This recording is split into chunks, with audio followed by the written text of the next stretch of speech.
दोस्तों, पिछले वीडियो में आपने सीखा कि अंग्रेजी भाषा के बेसिक एलिमेंट्स क्या हैं।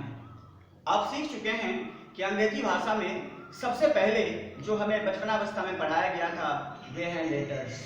लेटर्स की सहायता से हम वर्ड्स का निर्माण करते हैं एवं वर्ड्स की सहायता से हम फ्रेज का निर्माण करते हैं एवं वर्ड्स एवं फ्रेज की सहायता से हम सेंटेंसेस का निर्माण करते हैं एवं सेंटेंस की सहायता से हम क्लॉज का निर्माण करते हैं। आइए दोस्तों, फिर से हम सीखते हैं कि वर्ड्स क्या है, फ्रेजेज क्या है और सेंटेंसेस क्या हैं। दोस्तों, वर्ड्स मतलब शब्द, लेटर्स का ऐसा ग्रुप जिसका अर्थ हो उसे हम शब्द कहते हैं। फॉर एग्जाम्पल CHAIR, यहाँ पर 5 लेटर्स हैं।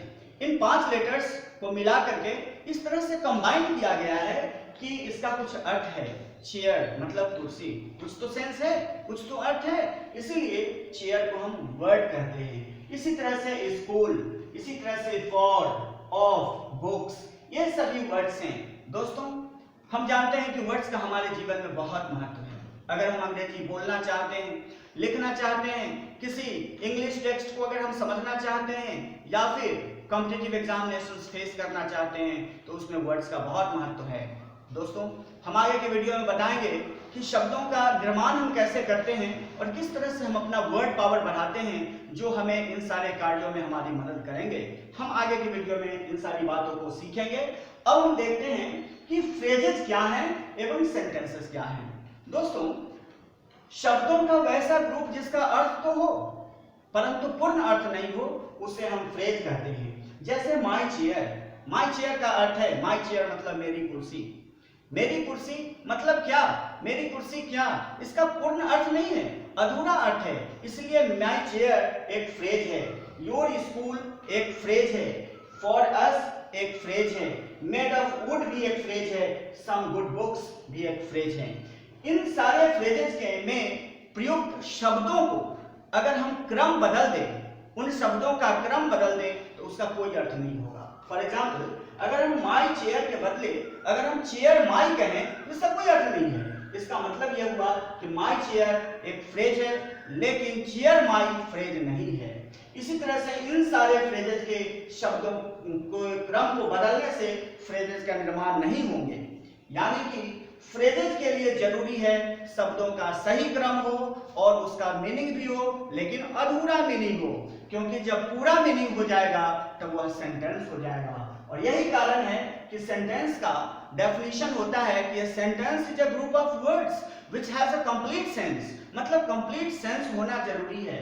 जैसे माय चेयर इज कंफर्टेबल, यह एक सेंटेंस है क्योंकि इसका पूरा अर्थ है। उसी तरह से you are in your school, यह भी एक सेंटेंस है, आप अपने स्कूल में हैं, यह भी एक सेंटेंस है, इसका पूरा अर्थ है। दिस बुक इज फॉर अस, यह पुस्तक हमारे लिए है, इसका भी पूरा अर्थ है। This chair is made of would, यह कुर्सी लकड़ी की बनी हुई है, इसका भी पूरा अर्थ है और इसीलिए हम कहते हैं कि यह भी एक सेंटेंस है। They have some good books, उनके पास कुछ अच्छी किताबें हैं, यह भी एक सेंटेंस है क्योंकि इसका भी पूरा अर्थ है। दोस्तों, अब हम देखते हैं कि फ्रेजेस और सेंटेंसेस में सिमिलैरिटीज क्या क्या हैं। ध्यान दीजिएगा, फ्रेजेस भी ग्रुप ऑफ वर्ड्स होते हैं, सेंटेंसेस भी ग्रुप ऑफ वर्ड्स होते हैं, लेकिन फ्रेजेस का अधूरा मतलब होता है, पूर्ण मीनिंग नहीं होता, जबकि सेंटेंसेस का पूरा मतलब होता है। दोस्तों, एक और डिफरेंस है सेंटेंसेस एवं फ्रेजेस में। जब भी हम कोई सेंटेंस बोलते हैं या लिखते हैं तो उसमें हम किसी न किसी के बारे में बात करते हैं। वो व्यक्ति हो सकता है, वो वस्तु हो सकता है या कोई विचार हो सकता है, और जिसके बारे में हम बात करते हैं इंग्लिश ग्रामर की भाषा में उसे हम सब्जेक्ट कहते हैं। यानी कि किसी भी सेंटेंस में सब्जेक्ट का होना अनिवार्य है। सेंटेंस के में सब्जेक्ट होता है और एक और चीज होता है जो बहुत इंपॉर्टेंट है, वो है प्रेडिकेट। यानी कि माई चेयर इज कंफर्टेबल, इस वाक्य में हम माई चेयर के बारे में बात कर रहे हैं तो माई चेयर हमारा सब्जेक्ट हुआ और इज कंफर्टेबल हमारा प्रेडिकेट हुआ, क्योंकि हम कह रहे हैं कि माई चेयर क्या है, कंफर्टेबल है। हम इस वाक्य में माई चेयर के बारे में बात कर रहे हैं। ठीक उसी तरह से हमारे सामने दूसरा सेंटेंस है, you are in your school, इस वाक्य में यू सब्जेक्ट है क्योंकि हम यू के बारे में बात कर रहे हैं। आर इन योर स्कूल ये प्रेडिकेट है। This book is for us, यहाँ पर दिस बुक सब्जेक्ट है, इज फॉर अस प्रेडिकेट है। This chair is made of wood, यहाँ पर दिस चेयर सब्जेक्ट है, is made of wood predicate है। They have some good books, इस वाक्य में दे सब्जेक्ट है, हैव सम गुड बुक्स ये प्रेडिकेट है। कहने का सेंस ये है कि किसी भी सेंटेंस में सब्जेक्ट एवं प्रेडिकेट होता है। हम जिसके बारे में बात करते हैं उसे सब्जेक्ट कहते हैं, सब्जेक्ट के बारे में जो कुछ भी बात करते हैं उसे प्रेडिकेट कहते हैं। यानी कि सब्जेक्ट को अगर वाक्य से निकाल लिया जाए तो बचे हुए पार्ट को हम प्रेडिकेट कहते हैं। और इस तरह का सब्जेक्ट प्रेडिकेट हम फ्रेजेस में नहीं पाते हैं। आइए दोस्तों, अब मैं आपको बताता हूं कि क्लॉज क्या है, क्योंकि इन सारे चीजों के साथ साथ हमें क्लॉजेज की जानकारी भी बहुत जरूरी है, इसलिए हमें क्लॉज सीखना चाहिए। दोस्तों, क्लॉज CLAUSE क्लॉज, इसका अर्थ है उपवाक्य। दोस्तों, उपवाक्य क्या होता है? अब जरा एक सेंटेंस को लेते हैं, इस बात को समझने के लिए एक सेंटेंस लेते हैं। I was absent because I was not well. यहां पर देखा जाए तो यह एक पूरा सेंटेंस है, क्योंकि इसका पूरा अर्थ है। इसका अर्थ है मैं अनुपस्थित था क्योंकि मैं अच्छा नहीं था, मतलब मेरी तबीयत ठीक नहीं थी। यह पूरा एक वाक्य है, पूरा एक वाक्य है। लेकिन आप जानते हैं कि इस वाक्य को बनने में दो छोटे छोटे वाक्यों का प्रयोग किया गया है। पहला छोटा वाक्य है आई वॉज एब्सेंट और दूसरा छोटा वाक्य है आई वॉज नॉट वेल। इस दोनों वाक्यों को हम बिकॉज की सहायता से जोड़े हैं। ये बिकॉज ये वाक्यों को जोड़ने वाला एक ऐसा वर्ड है जो दो या दो से अधिक वाक्यों के बीच में कभी कभी इस्तेमाल किया जाता है और इन्हें हम कंजंक्शन कहते हैं। शब्दों को, वाक्यों को, क्लॉजेज को जोड़ने वाले शब्दों को हम कंजंक्शंस कहते हैं। यहाँ बिकॉज एक कंजंक्शन है। तो दोस्तों, ये जो पूरा वाक्य है यह इसमें दो क्लॉजेज हुए। एक पहला क्लॉज हुआ आई वॉज एब्सेंट, ये क्लॉज है, और दूसरा क्लॉज है आई वॉज नॉट वेल। ये दोनों क्लॉजेज हैं और ये दोनों क्लॉज को किसकी सहायता से जोड़ा गया है? यहाँ बिकॉज की सहायता से जोड़ा गया है।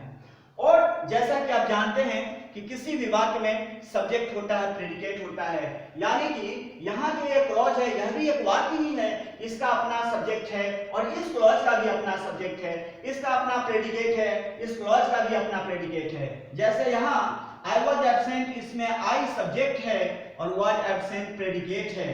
यहाँ पर आई सब्जेक्ट है एंड वॉज नॉट वेल, यह भी प्रेडिकेट है।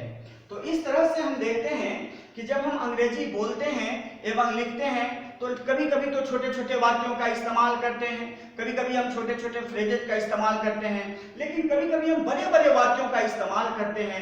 न्यूज़पेपर भी जब पढ़ते हैं तो उसमें बड़े बड़े वाक्य लगे रहते हैं। उन बड़े बड़े वाक्यों के बीच में छोटे छोटे क्लॉजेज होते हैं, उन्हीं क्लॉजेज को समझना बहुत इंपॉर्टेंट है। तो अभी आपने जान लिया कि हमारा वाक्य क्या है और क्लॉज क्या है।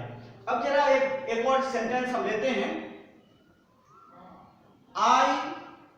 I will help you. I will help you because you are my friend. You are my friend. दोस्तों, यह भी पूरा एक वाक्य है, लेकिन इस वाक्य को बनने में भी दो क्लॉजेज की सहायता ली गई है।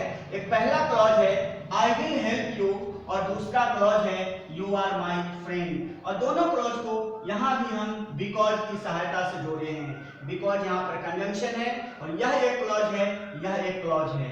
दोनों क्लॉजेज हैं, यह क्लॉज है CLAUSE और यह भी क्लॉज है।